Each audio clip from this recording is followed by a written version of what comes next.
Hey, good morning, good evening, good afternoon, wherever you're at. Welcome to today's live stream.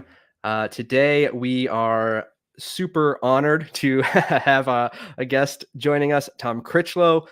You are probably familiar with his work. He is the creator of the SEO MBA, among many other notable works, and a long resume of SEO and content and organic growth experience. We're going to be digging in today to perhaps one of the uh, biggest challenges that a lot of you are probably facing right now, which is having executive discussions about SEO. So, how do I talk to stakeholders, clients, etc., about SEO? How do I get buy-in? How do I build consensus? How do I unlock budget? Those conversations right now, especially in a world where SEO is changing every day and Google is rolling out AI overviews and all of these things are shifting and changing.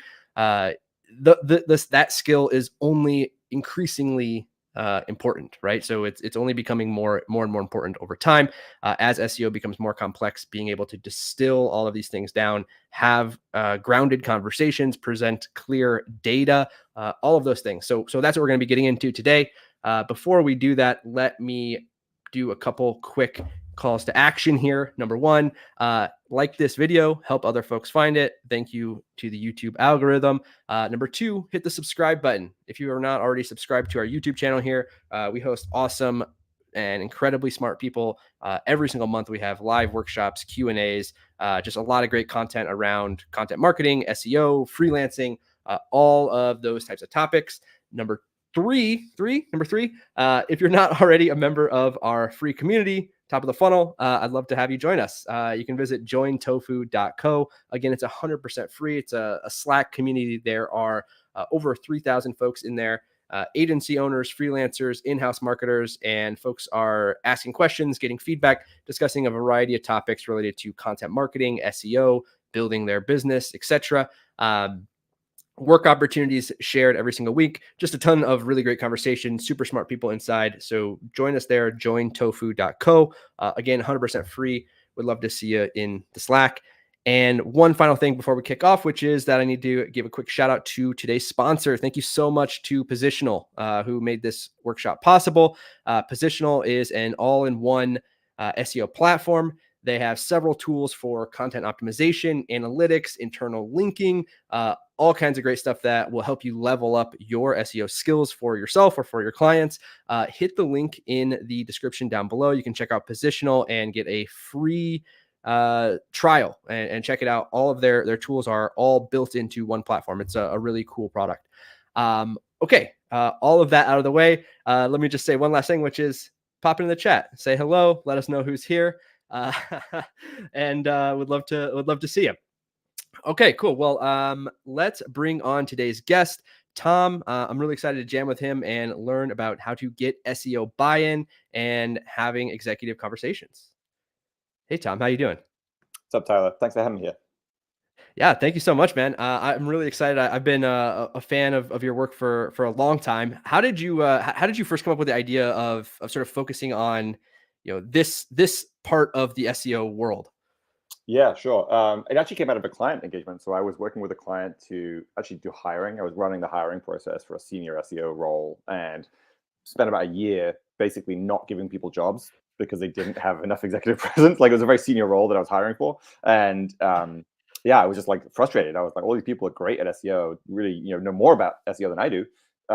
But I can't give them this job because they don't have this kind of executive presence, the ability to deal with these kind of senior stakeholders that they're going to have to manage. And that was when the light bulb went off, and I was like, oh, maybe I should teach that. Maybe there's a gap in the market to do that, and here we are. Yeah, I will say that is one thing that I think is surprising for a lot of folks, in marketing in general, but especially in SEO is like, yeah, as you move up, the job becomes so much less about doing SEO work, and it's so much more about just like convincing people that it's worth doing. I mean, that's true of every role. I think, honestly, you kind of get it. Kind of gets a bad rep. I think people sometimes look at that as like, not as valuable as kind of doing the hands-on stuff. But honestly, budget matters, right? Getting resources Yeah, matter. So I think there is a degree to which this stuff really makes a difference, especially when you start to work with bigger companies. for sure, for sure. Yeah. Well, I'm really excited to learn from you today and dive into this topic. Tell us a little bit about what we're going to learn. Yeah, sure. So as the slide shows here, I run the SEO MBA. I have a whole course about executive presence, which is like 6 hours of videos and whatnot. So I'm going to try and give a kind of little taster of that today. I'm going to run through a little bit of a kind of simple framework about presenting and communicating to senior executives. And then I'm actually going to share something I've never shared before. At the end, I'm actually going to share a couple of kind of real executive summaries of some of my own client work. So I thought that'd be kind of fun just to throw that out there and take a look at how that kind of works in real life. Because sometimes this stuff is pretty abstract and theoretical. I thought it'd be useful to get into details. So yeah, should we dive in? Yeah, let's do it. I'm excited. Great. And feel free to jump in with questions. You put questions in the chat, or Tyler, interrupt at any point. We can have a dialogue. So yeah, this is the SEO MBA. As I mentioned, this is what I do. Blah blah blah. You can find more about that later. Yeah. So I think as people get more senior and they start to interface with more executives and more decision makers inside organizations, there becomes this question of like, oh, you need to think strategically. You need to put a strategy together, right? And I think that freezes a lot of people up. A lot of people meet that point and they're like, what does it even mean to be strategic? What does it even mean to think strategically? And so I love this quote from Richard Ronald, who wrote the book Good Strategy, Bad Strategy, which just says the kernel of a strategy contains three elements: a diagnosis, a guiding policy, and a coherent action. Right, like diagnosis, which is like sense of like what's going on; a guiding policy, which is an idea of like what are we going to do, how are we going to respond to what's going on, and then the coherent actions, which are really like a set of things which directly address the situation. Right, and this is more from Richard Rummels. So the good strategy includes a set of coherent actions. And these aren't just implementation details, right? These are the punch in the strategy. I quite like the phrase, the punch in the strategy. And so what I'm going to walk through in the following slides is a little bit of how you do this and how you communicate it. And it's worth calling out the elephant in the room.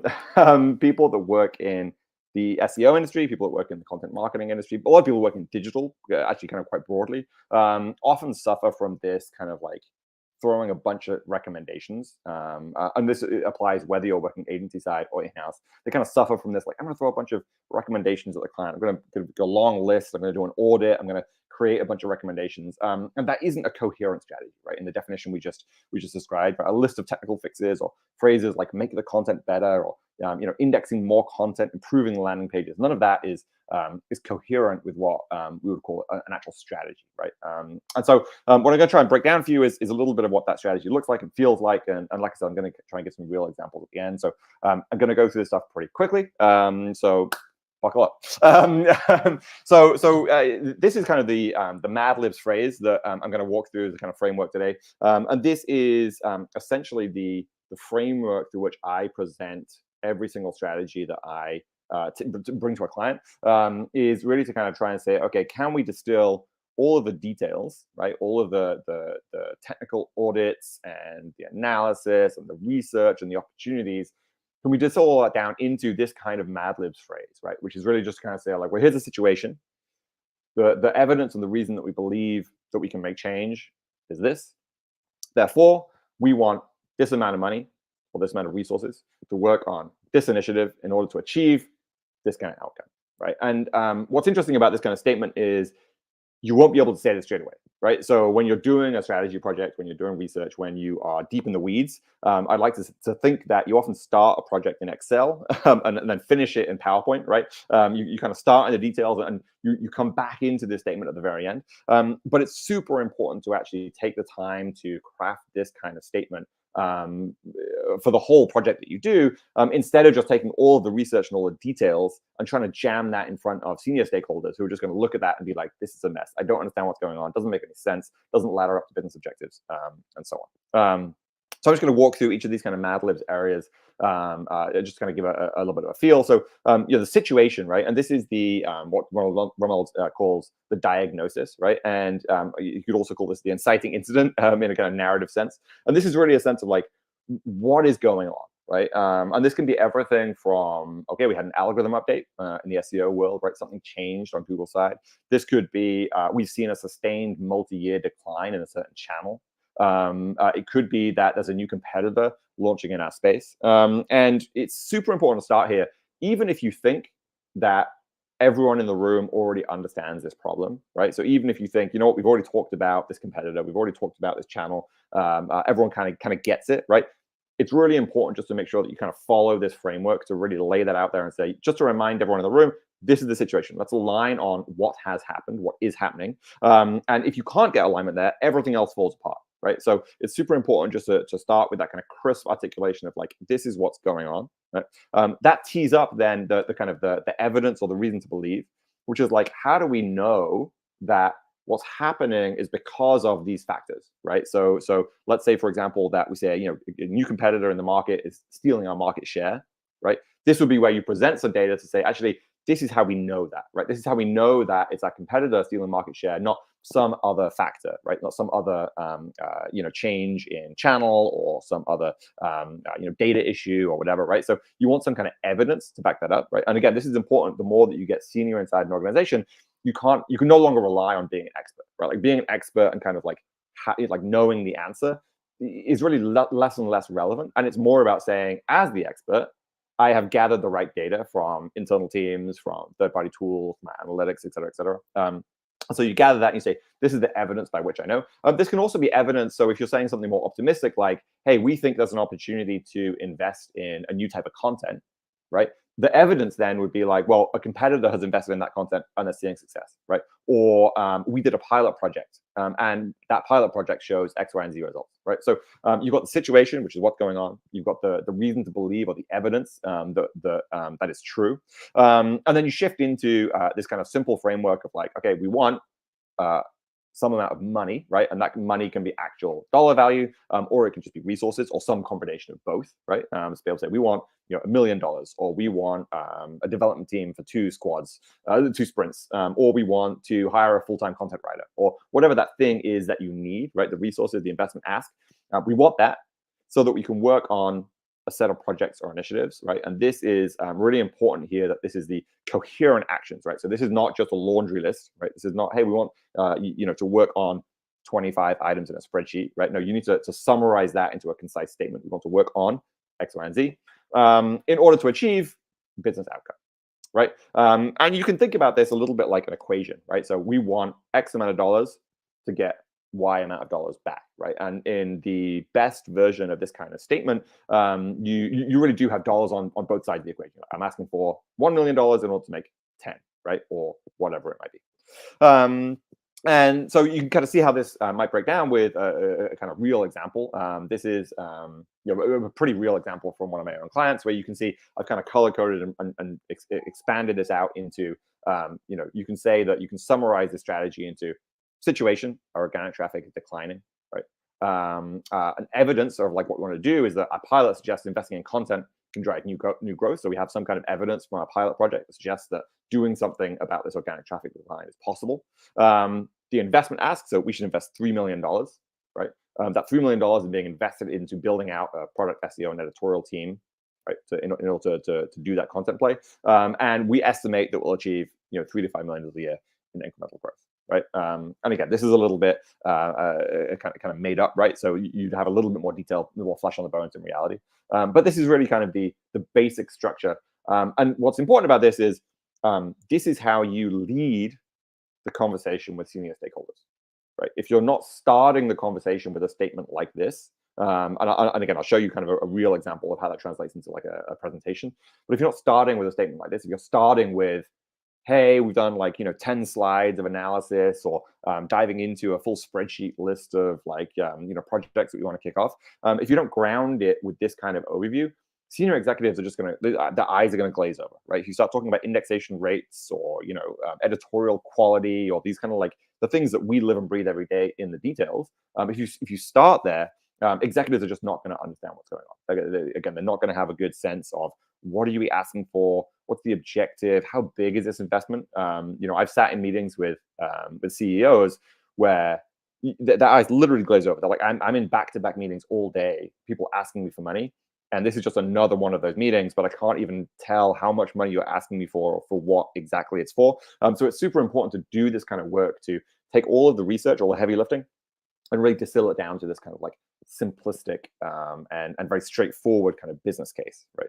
Now, what's super important about this also is this actually hides away some of the details, right? So a statement like this actually abstracts away a lot of the most important bits, which is actually kind of like the answer. Like, what are we actually going to do about this, right? There's kind of coherent actions. The list of changes, or the list of recommendations, which actually that's where the kind of expertise comes in, right? That's why we work so hard to like find those recommendations or to find those ways to win. That actually kind of hides us away a little bit. And again, this is the distinction between being earlier and more junior in your career, where that's the thing that really matters, versus being more senior and later in your career, where executives trust you to have the answer. They trust you to be an expert or to have worked with an expert to find the answers. And what they care about is the shape of the business framework. It's like how much are you asking for to do what, to get what.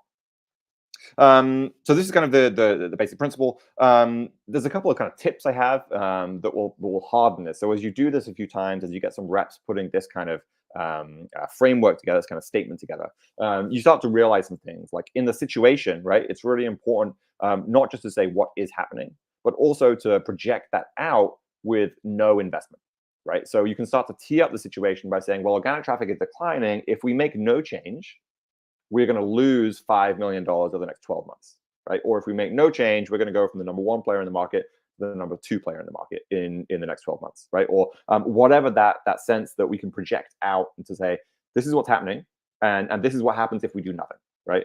If we stand still, then X, Y, and Z happens, right? Our traffic keeps sliding, or we remain flat, or a competitor outpaces us, whatever it might be. So it's really important to consider the kind of what I call the null case of the situation. So this is what's happening, and this is what happens if we play that out. And then finding evidence, there's a real distinct, I've called this kind of part of the Mad Libs evidence rather than data, because although data is obviously important and we use data everywhere, we often, I think, underuse evidence, by which I mean just a very crystal clear argument that points specifically at the thing that we're trying to get investment for, right? So if you think about this kind of blue section, right, the things that we are asking for, things that we're advocating for in our strategy, we have to make sure that we're specifically, not roughly, not directionally pointing, but specifically pointing at, yes, the things that we want money for, we believe will work for the following reasons, right? And that can be a super small pilot study, right? It could be we made 5 pages in a particular kind of way, and those 5 pages show X amount of results.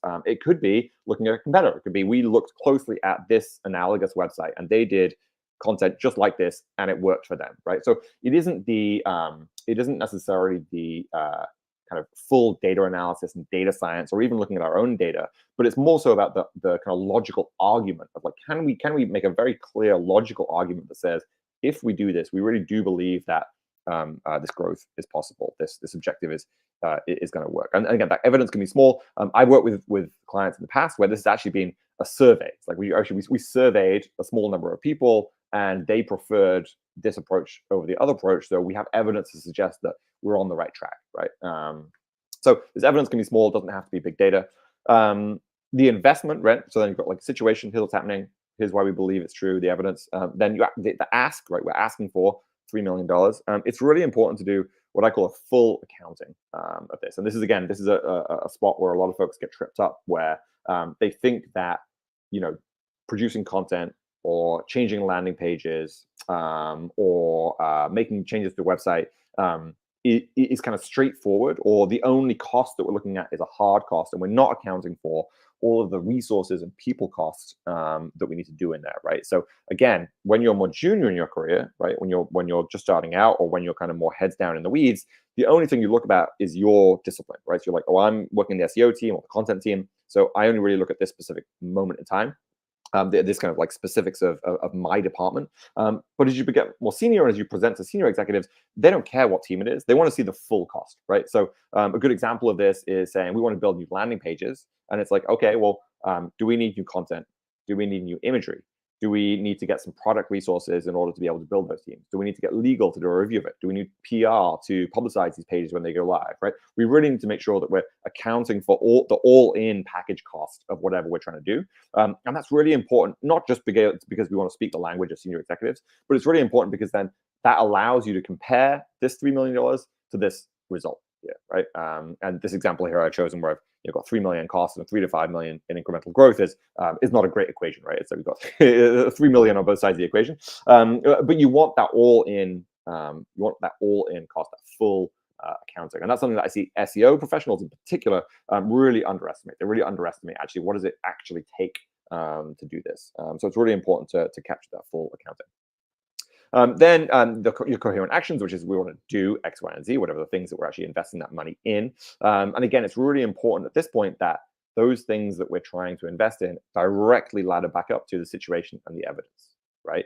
So if we're talking about investing money into some like PR, for example, in this coherent actions, it's really important that we talk about PR somewhere in the situation, the evidence, right? As people are winning, the people that are winning are doing it because PR is a factor, right? Or the reason that we're losing is we're not doing enough PR, right? Or whatever it might be. It's really important to touch on whatever we're going to introduce later on as part of our coherent actions. The bit that makes it coherent, rather than just being a long list of actions, is that it directly ladders back up to the situation, the evidence. And then finally, the last piece is, okay, so we think it's going to project out to $3 to $5 million a year in incremental growth. Whatever we project out here, it's really important to project that over 12 or 24 months, or even longer potentially, depending on the business, right? If one of the big failures in the SEO space again, and the content world, is that all of the tools will tell you the monthly search traffic, right? And kind of everything biases towards a monthly view. But executives think in quarters and years. They don't think in months, right? And so it's really important for us to then frame that investment, which is going to happen over a multi-month period, maybe even a year. We need to then frame the results back to them in that kind of yearly perspective. So Tom, can I just jump in real quick? You might be answering this, but Amity, hopefully I'm pronouncing that correctly. He was asking, can you talk to us a little bit about how you make that that final calculation there? How do you go about figuring out the result, building some kind of a forecast or a return calculation?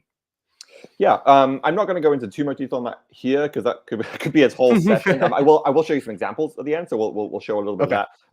I've written a little bit about this on the SEO MBA newsletter as well, so you can find some resources there. The most important thing, actually, when we talk about this forecasting of growth, the number one error I see is trying to make it like a scientific forecast and throwing so many variables and kind of complicated analysis in there that the model becomes illegible to executives, right? So when you say $3 to $5 million a year, you need to be able to instantly then show a very simple one-page slide, and I'll show some examples that shows where that $3 to $5 million comes from. Like, how have we estimated that $3 to $5 million? And you need to show that in a way that's understandable and legible to senior executives. The dirty secret here is that actually, especially when you're doing this kind of like strategic planning and investment, most businesses are actually less concerned whether it is 3 million or 4 million, right? It's like we need an estimate, but the exact figure isn't necessarily the thing that matters. What matters is the relative size of the results, the relative size of investment, right? It's like, do we believe that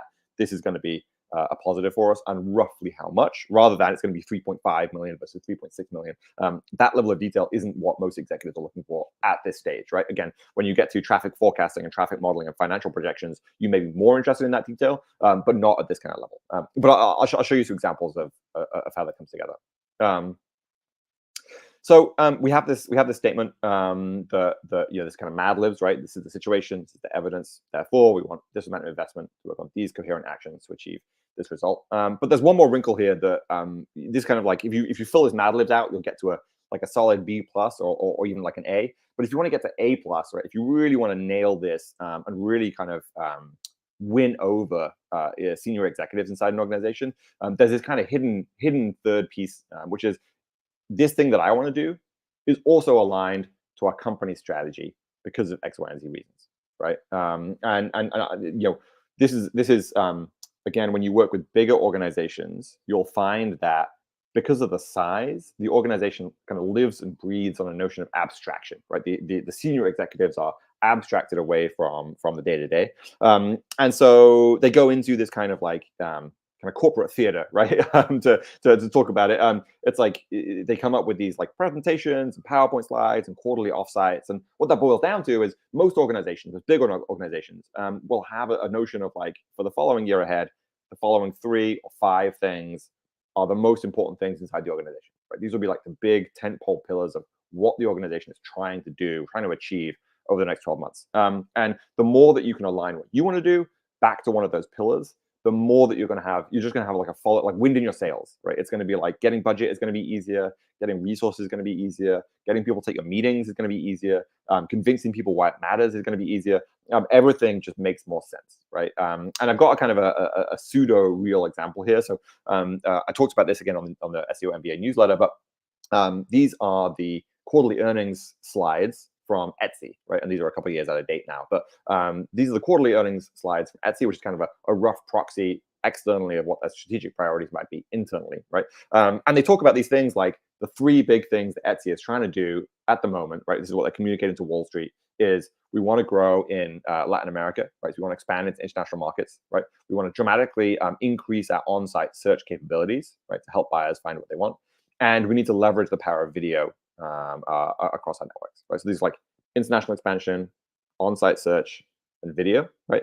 If you're trying to pitch something to Etsy, if you're working in SEO or content at Etsy and saying, I want to do X, Y, and Z, I want to get money for my budget, I want to get budget for my projects, you would be very well served trying to ladder it back up to support one of these three things, right? So let's say, for example, that you wanted to build new category pages that don't yet exist on Etsy, right? Knowing that these are the big strategic priorities, and we kind of flip back to our Mad Libs, right? We want to add category pages. We think we need to invest this much money to achieve this result.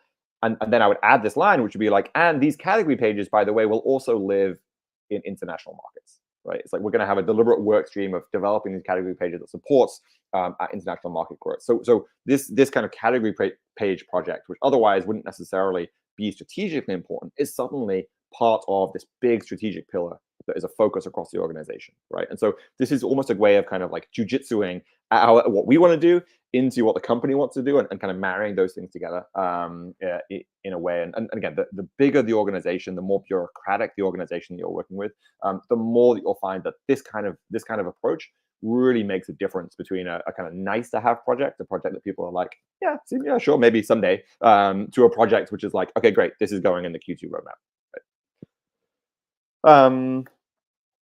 Cool. So this is the Mad Libs again. I'm going to show now, this is the bit that I haven't kind of shown before. I'm going to show two examples. These are real examples from my own client work. I've hopefully, fingers crossed, removed all the client references from them. And this is what I'm going to present is the executive summary, right? So I'm going to present about 4 or 5 slides or 5 or 6 slides from each presentation. This is the intro 5 or 6 slides that I call the executive summary, which we present to the executive team. There would be an accompanying 20 or 30 slides after that goes into more detail of each of the initiatives that we talk about. But I think it's most important to kind of present the executive summary because that fits this kind of Mad Lib style, right? You'll see, total transparency. I haven't followed all the rules, right? I thought it was more interesting to show a real example than a kind of artificial example that neatly fitted the boxes here. So I'm just showing you the kind of raw output from what I did. So this is an example from an e-commerce company. I'm going to walk you through the executive summary slides. This initial slide, if you'll recognize it, is the situation slide, right? So this is saying non-branded organic traffic.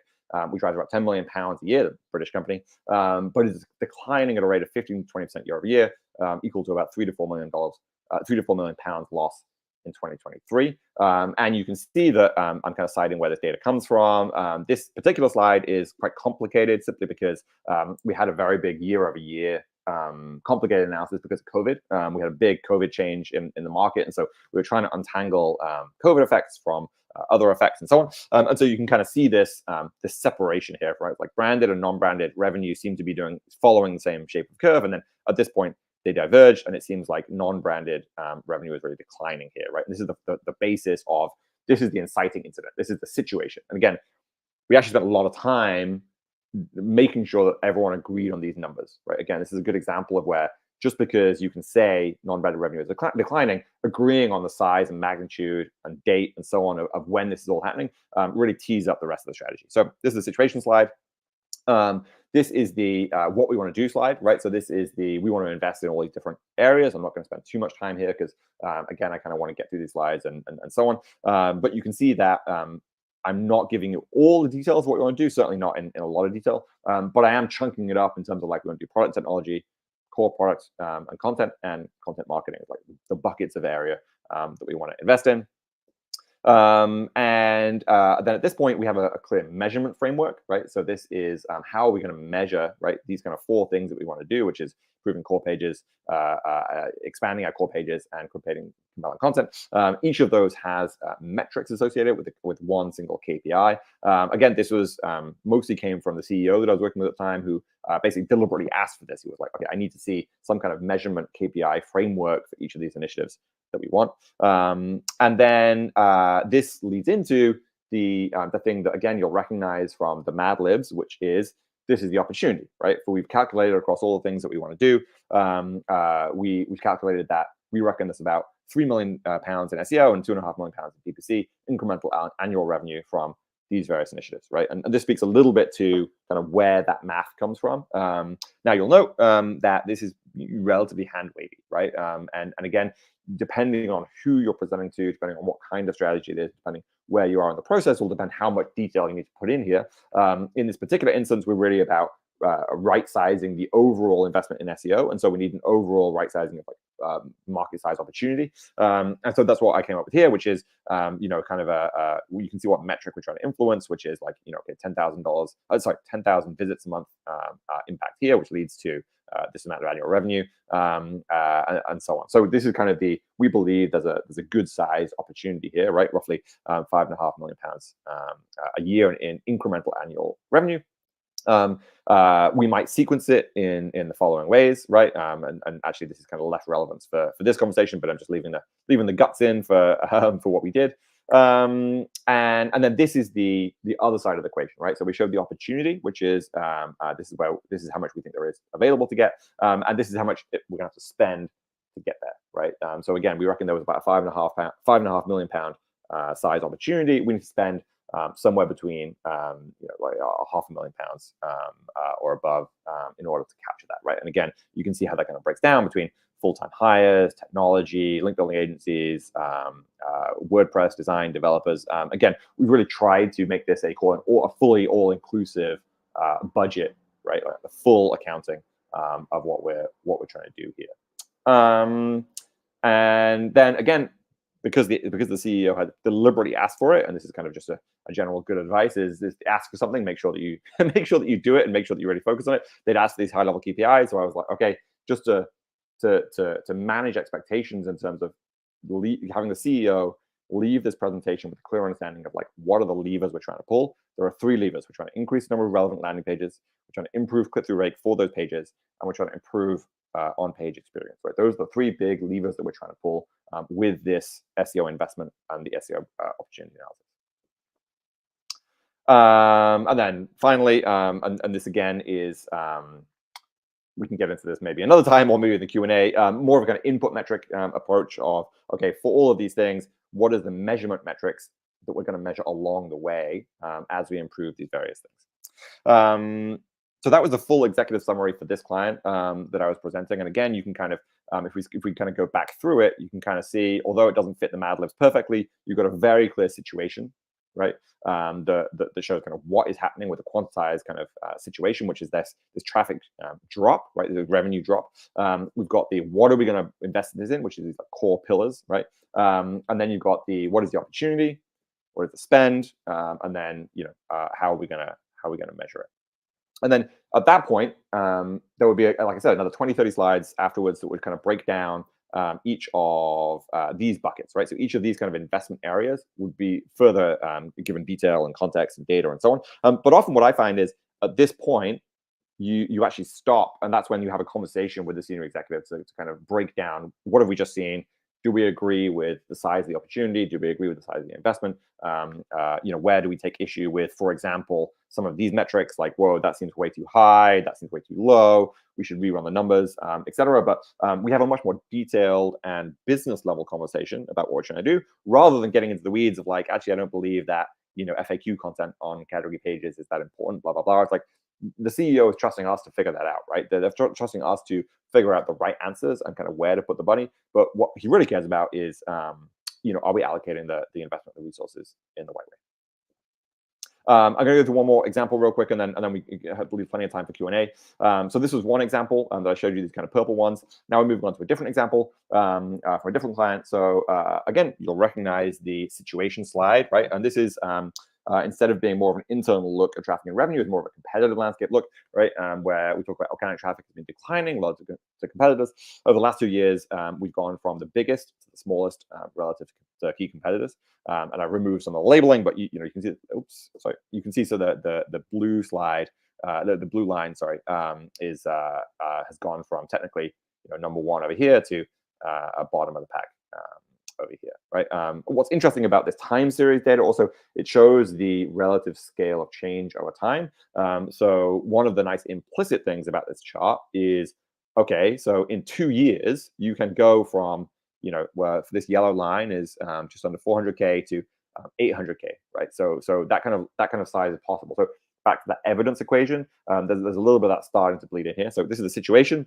And then I've got most of the slide grayed out, I'm afraid, but this is the evidence slide, which is there's clear growth in our 2 primary categories, right? In this category, this competitor is 3x the size of us. In this category, this competitor is 5x the size of us, right? And so again, what I'm trying to show here is that growth is absolutely possible. There is a market here to grow into. The total addressable market of what we're trying to achieve is big. There's plenty of room for growth. The question obviously becomes, how do we do that, right? Again, this is another evidence slide, right? So in this particular example, when I came into work with a client, they'd had some previous SEO investment in the past, and you can kind of see this chart with this kind of like drop off, which is basically saying, when we last invested in organic traffic and revenue, we had good results, right? And so again, this is just that back to the evidence piece of, we believe that putting new money into this channel is going to lead to results at the other end. It's kind of evidence that there's reason to believe that we're not just making this up. This is a real investment with real opportunity attached to it. Then again, you'll recognize this slide is a kind of financial kind of forecast of improvements in SEO will provide incremental 14 million NTV over 2 years. If you don't know what NTV is, that's fine. I didn't know what it was before I started working with this client either. But it's a financial metric that they cared about and they were using internally, and so it's what I ran all of our numbers on.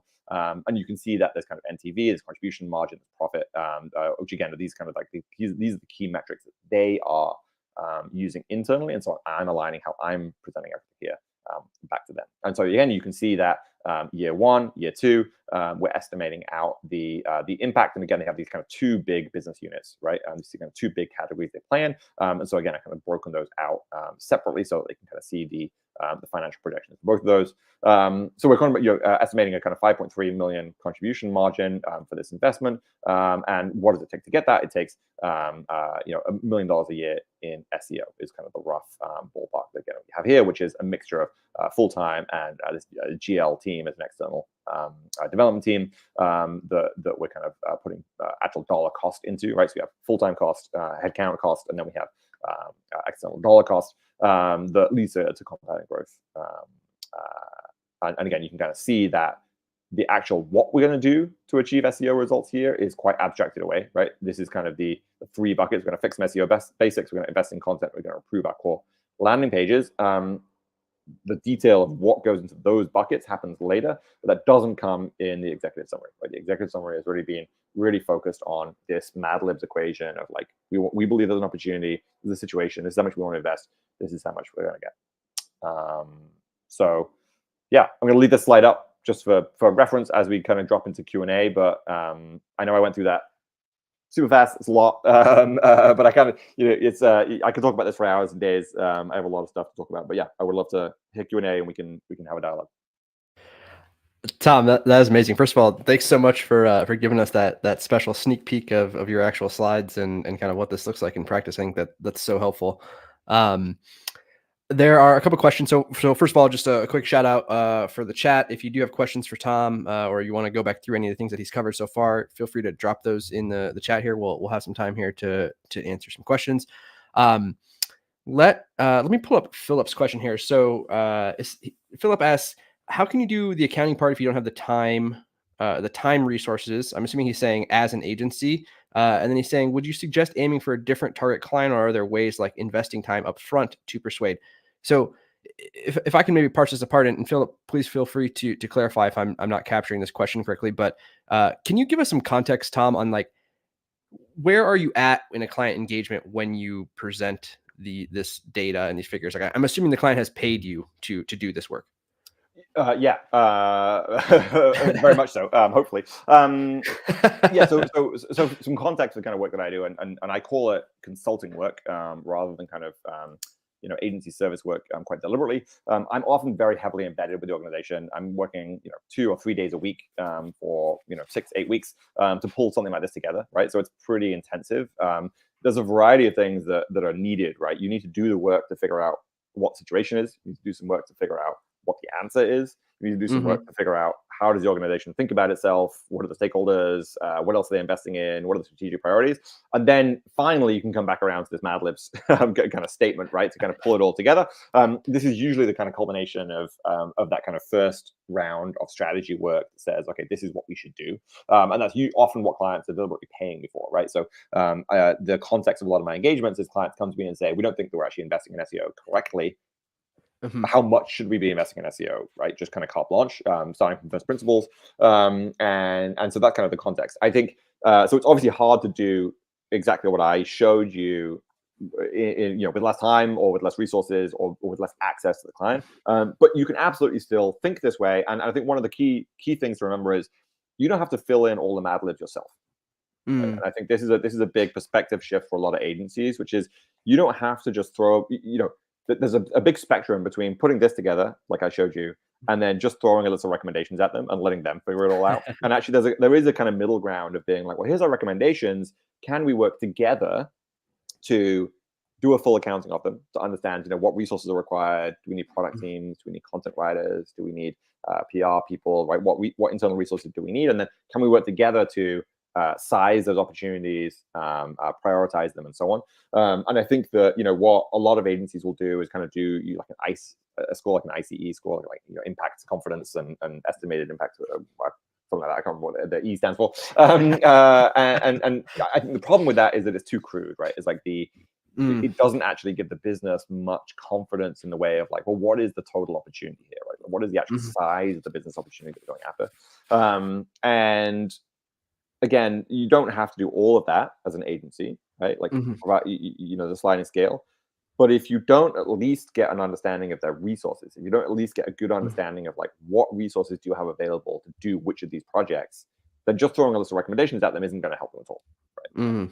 And I think that's really the thing to remember is like somebody has to do the work, right? And so you really have to do that kind of full accounting to be like, who is going to do the work? And if we're going to try and persuade a product team, spend 2 sprints on it, we better have a business case, even a small one, that shows why, right? This is an important thing to do.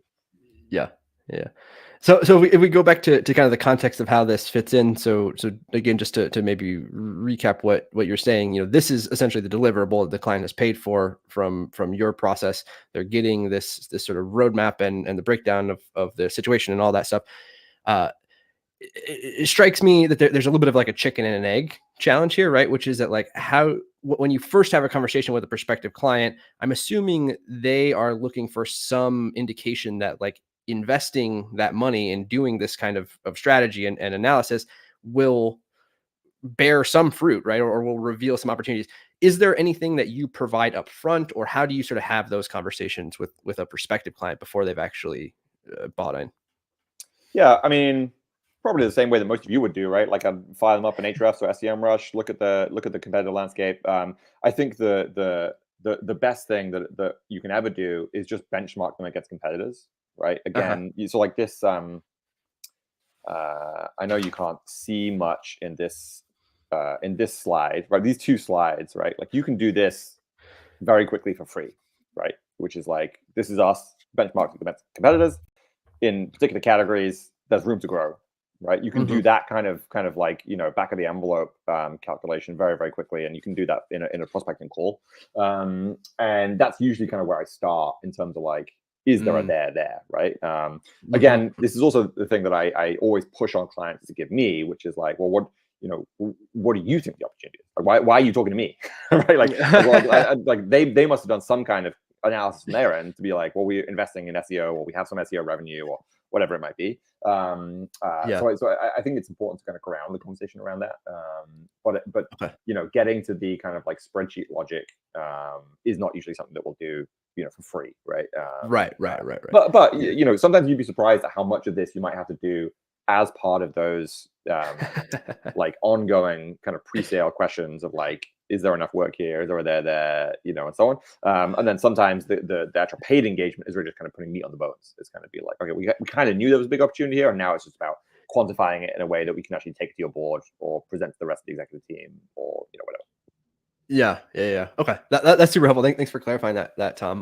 That's something that we do as well. We have kind of like two tiers of like sort of free analysis basically that we provide, and so we start with like the simplest version, and it's basically what you just showed there, right? We'll jump into Ahrefs, we'll spend 10 minutes pulling together a competitor analysis or something that looks good in a spreadsheet or in a proposal, not a spreadsheet, a slide or a proposal, and then send that, and then basically if they kind of pry, then we have like sort of the next level that we'll do again for free, but with expectation is that this is sort of as much data as you're going to get from us without actually engaging our agency. Yep. Yeah. So I think real quick, I want to hit on Chris's question. I think Chris, we just sort of addressed this, but let me know if you have additional questions on how this kind of fits into the sales process, or maybe the order of operations in terms of getting that buy-in or presenting that data, etc. I wanted to ask a specific question, Tom, about like at this stage. So when you're presenting this, you mentioned you've got the 5 slides or whatever, they're like the executive summary, and then you've got sort of a whole bunch of data that underlies that comes after that. At this stage, like, I guess, how tactical have you generally gone? Like, how specific is that plan?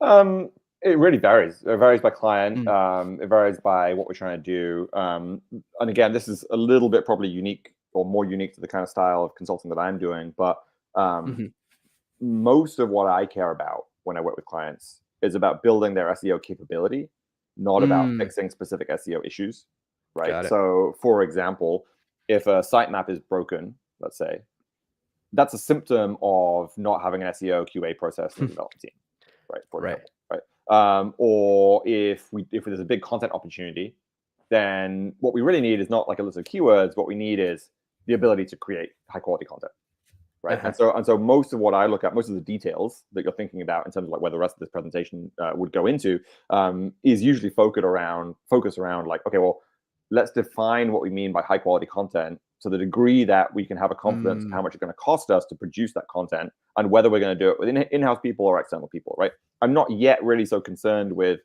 what are the actual keywords that we're writing against, right? Like I'll do enough work to show that there is a market there and there's an opportunity that's real and those keywords are valuable and so on. But it isn't a full encapsulation of like, hey, I've got a spreadsheet with 2,000 keywords with search volumes and titles and stuff for us to write. mm, Like, I'll often do that later, right? Like we need to get the budget and the capability and the resources first mhm, in order to then go do that work and in an ongoing manner, right? mm, So that's kind of usually the detail that I'm looking at. A great example of a client that I work with where we did a very similar kind of thing that you see in here with the executive summary, and then it turns out that they had a very big product and engineering team, of which less than 3% was working on the front end of the site. So like when I'm presenting like, hey, look at all these opportunities we can do, right? We can build new landing pages, we can improve them, we can like, improve conversion rate, or it's like you just like slam into a brick wall when it's like, oh, but they have like, 2 engineers and a packet of chips, like right. like trying to improve the website. And it's like, oh, okay, well, so that's then where like there's no point in having a long list of like technical things to fix or like specific details if Mhm. we just don't There's have nobody the to do resources to do it, it. Yeah. right? So that's really kind of like, again, I think that's a little bit more. I think making that the whole focus of the engagement is probably something that not everyone on this call is kind of doing day to day. But I think Mhm, everyone has the ability to have that same perspective of mhm, at some point in the engagement, whether it's at the beginning, whether it's at a quarterly business review, whether it's like, at the end of a full year working together, at some point we get the opportunity to sit down and say, what's the big opportunity, right? And are we matching our resource allocation to that opportunity correctly, right? Because if we're mm. not, then everything else goes to shit. Excuse my French, right? It's like that's the bit that really like makes everything else work. And so everyone has an opportunity to do that. And especially if you package it up in a kind of in the kind of packaging that we have here, Yeah. Clients will say no, right? People can say, no, we're not going to make that investment. But like, Sure. nobody's going to be mad at you for trying, right? Nobody's going to be mad at you for like putting a business case together like this. Yeah, yeah. Totally makes sense. But by the way, I love the framework from good strategy, bad strategy. I was really excited to see you use that. Um, Amy had a question here, so maybe you can just give us a quick characterization. You talked a little bit about kind of your flavor of consulting, but how do your engagements generally go? Is this sort of an ongoing thing? Are you revising and updating this, or is this kind of like a one and done kind of analysis that you generally do? It could be both. I've had situations where, mostly what they're paying me for. So actually, to go all the way back, the SEO MBA itself came out of, as I mentioned, a client engagement where I was hiring for that, the head of SEO role. That Mm-hmm. came out of an engagement where I put a presentation together like this, where one of the things that we needed to do was build a new SEO team, and we needed a head of SEO role. And so then they turned around to me and they were like, well, can you go hire that person? So that, like, my engagement then became hiring that person. That was kind of the ongoing nature of what I was working on. So yes, like, it's a mixture of like putting this stuff together. Sometimes it's like much more of a hands-on involvement over time. Something that I will say about translating this kind of strategy and kind of big picture ideas into reality is it's really important to have a kind of concrete and believable set of next steps, right? So again, one of the mistakes I see people doing is doing something like, hey, there's a big opportunity to produce new content. We think that there's a big pot of money that we can go get, money or traffic, whatever. We think we need to produce 4,000 articles to go get it, right? And they present that, and the CEO or the executive is like, that seems totally reasonable. Like, if I give you the money today, what do you do? And they're like, and like then they like kind of freeze, and they're like, we start writing articles. And it's like you need a much better, more detailed plan of attack, right? Which is like, well, Yeah. especially with something like that kind of scale, it's like you can't just start writing articles, right? It's like, do we have the site section ready to go? Do we have a process for writing articles? Do we have the writers teed up? Do we have editors? Do we have a pipeline for getting image assets correctly? Do we have a plan for updating the content, 3-6 months down the line when it needs to? So on. Do we have a measurement framework in place for reporting on our progress and so on? And so I bring all of that up as a way to say, like, often there's a big lag between the organization saying, yes, you can go do this project. Yes, we'll give you the money, and any of that money actually appearing. Like, any of that resources actually being allocated to you, right? Often like 2 quarters or more of like, sure, you can have this product team when they've finished building the mobile app, right, or whatever, right? And so you need a way of having a timeline, having key milestones that you can hit, right? Which again could be like recruiting writers, it could be setting up measurement, it could be doing user research, it could be building that detailed content strategy, like I mentioned, like with an actual list of keywords and targets. So, but you need a very credible set of next steps. And again, you talk about that Mad Libs. That's almost like the extra special sauce of that Mad Libs is if they say yes, then you have a very credible and believable sequence plan of attack that actually the CEO can believe is actually going to happen, and you don't just leap to make content or publish content. It's like you've got to have a more detailed version. Oh man, I could not agree with that more. I feel like we've learned this lesson so many times with clients over the years, is that like you focus so much on getting the yes that sometimes you forget to think about like what happens after that, after that. And having, even if it's just like, here's our process and we're going to do an analysis to determine this, even if you don't have the detail, just being able to tell the client that, hey, if you say yes to this, then the immediate next step is Y. Like that alone is going to instill so much confidence in my experience in clients. And it also, I think this is another thing that people run into in this space, is that like you become like a tactician, right? A lot of folks get stuck into the tactician role where you're like just sort of doing the checklist stuff. And if you want to be the expert and you really want to focus on the strategy, then having that clear process and workflow laid out for the client and saying, we're here, we've done A, and next we're going to do C, like that, like just having that clarity, I think is just so valuable. Yep. The other part of Amy's question that I want to just touch on briefly, I think, which is maybe also what is being asked, is you have that financial projection, right? Like, there's a $5 million opportunity. What happens if, as we go through the project, we don't get $5 million, right? And I think that's an absolutely valid point, because we probably came up with $5 million a little bit like finger in the air, right? Like, it's like we're doing business, not science. That leads back to that question earlier of like, when you put that spreadsheet model together, which says this is why we think there's a $5 million opportunity, it's so important to make sure that it's legible, right? It's understandable where we got that $5 million benefit from, so that we can revise the data as we go to say, well, our model had estimated that we were going to produce 4,000 pieces of content. Turns out you only gave us the budget for one writer, not two. And so we've only made 300 pieces of content. And so, you know, we didn't hit the number that we said we were going to, but there's a reason for that, right? Rather than just saying we had a big number and we missed, right? Like it's actually, you know, one of the things I've learned over the years is hitting results is only one part of keeping executives happy. Being able to communicate clearly along the way as to whether we're going to hit the results, why we might not hit the results, and what to do about it, and course correct as we go, is as important, if not more important, than actually hitting results, right? And that's like totally counterintuitive. I think, you know, I think we often think that results is the only thing that matters, but the communication and kind of like executive handling portion of it is so important. Partly because no plan ever meets it. I mean, if you've again, this is something you see as you get more senior in your career. Like if you sat in a product strategy roadmap meeting, if you sat in a marketing strategy roadmap meeting, if you sat in an engineering strategy roadmap meeting, nobody hits their numbers. Like nobody. I have never been in a meeting where someone's being like, "We're going to do this multi-year strategy, and it's going to, you know, get us $12 million," and then it got $12 million. Like that has never happened, right? Like it's just that isn't how business works, right? And everyone knows that, right? And so the question then becomes not, can you do the thing exactly as you said you were going to do, but more so, can you manage it over time? Can you bring something into life? And sure, like you need to get results somewhere along the way, but those results don't have to map one-to-one to what we said was going to happen, right? We can adapt to changes in the market, changes to resourcing, changes to strategy. You know, we can find out that something else works better than we thought it was going to, or something doesn't work as well as we thought it was going to, et cetera, et cetera, et cetera, right? You know, all of those things are totally just kind of like, that's business, right?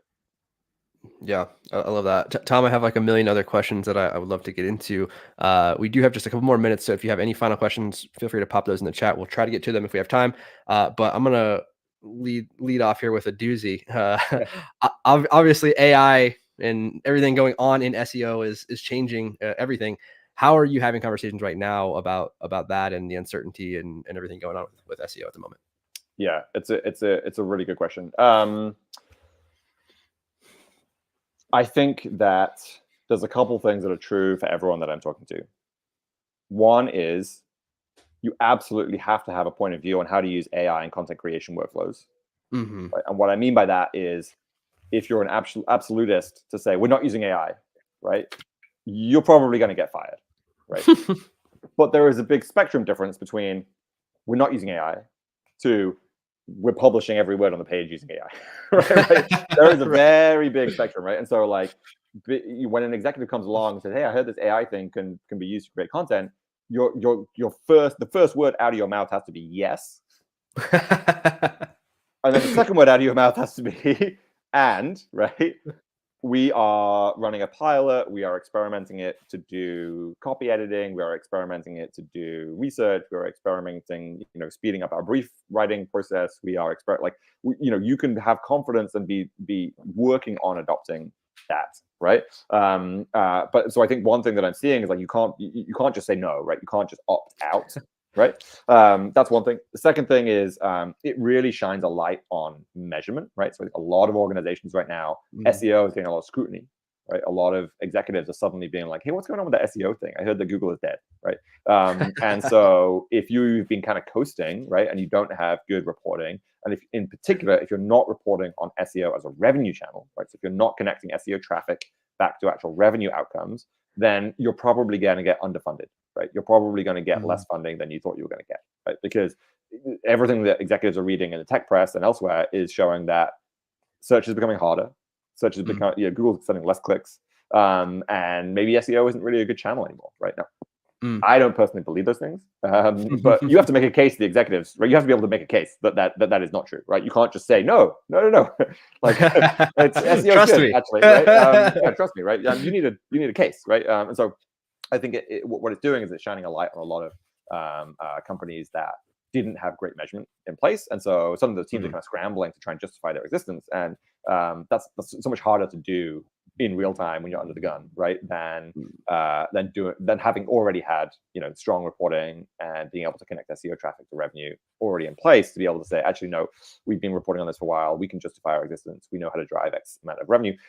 Revenue may still be declining, right? So again, depending on what space you're in, right? Like there's been a lot of change in the industry over the past 12 months, for better or for worse. And so again, it's important to try and disentangle, which of those changes are happening because they're happening at an industry level, which of those changes are happening because it's happening to us, how are we benchmarking against competitors, what are the competitors doing, how do we react, right? It's Mm. not really enough to just throw our hands up and be like, the sky is falling, right? I don't think that's helpful to anyone.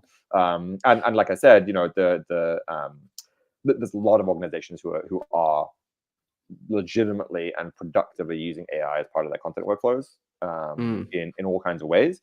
And so again, to be able to sit there and be like, we're not going to use AI, right? Like I think people feel threatened, right? They feel like, oh, don't take my job away and give it to AI. It's like, well, that's not actually what anyone's asking, right? What people are asking is, can we use AI to make the process more efficient, right? And can we get more productive outcome at the other end? So anyway, that's a little bit what I'm seeing, but yeah, it's kind of crazy out there right now. For sure. Tom, thanks so much for delving into that with us. This has been amazing. Thank you so much for sharing all of your insights. Thanks First for of all, I having me want here. to just I want to give a quick shout out. So a couple places I know for sure we can find Tom, SEOMBA.com, TomCritchlow.com. Any other places where people should be looking for you, finding you, following you, etc.? Those are the big ones. You can find me on LinkedIn, on Twitter, pretty active in both of those places. So feel free to connect, shoot me a message. My email address is on my website. So yeah, always happy to connect and chat. And yeah, thanks Amazing. for having me on the show. It was great to chat with everyone. One final question for you, Tom. Philip is wondering, when is your book coming out, and will there be a third course? Wait, how do I find the button to get out of here? What's these are the hard questions. The book is in progress. I'm writing a book about the practice of independent consulting. It's like kind of at the final stages, but I'm kind of embarrassed at how close it is, and yet how close it's been for a while. This year, it's definitely coming this year. So it was supposed to be the beginning of the year, and then I got busy. But yeah, it's definitely coming this year. The book is coming out. You can also, by the way, read most of the content of the book free on my site. I've been publishing it for years as I go. And third course, big SEO MBA plans for the summer. Stay tuned on what that looks like. Not quite ready to talk about what that looks like yet, but yeah, there's going to be I haven't done much with the SEO MBA until the new courses and so on for a little while, but there are big things planned. Amazing. Well, thank you so much again, Tom. Be sure to check out Tom over at tomcritchlow.com, SEOMBA.com. Like and subscribe here on YouTube. And thanks, y'all, for joining us today. Cheers.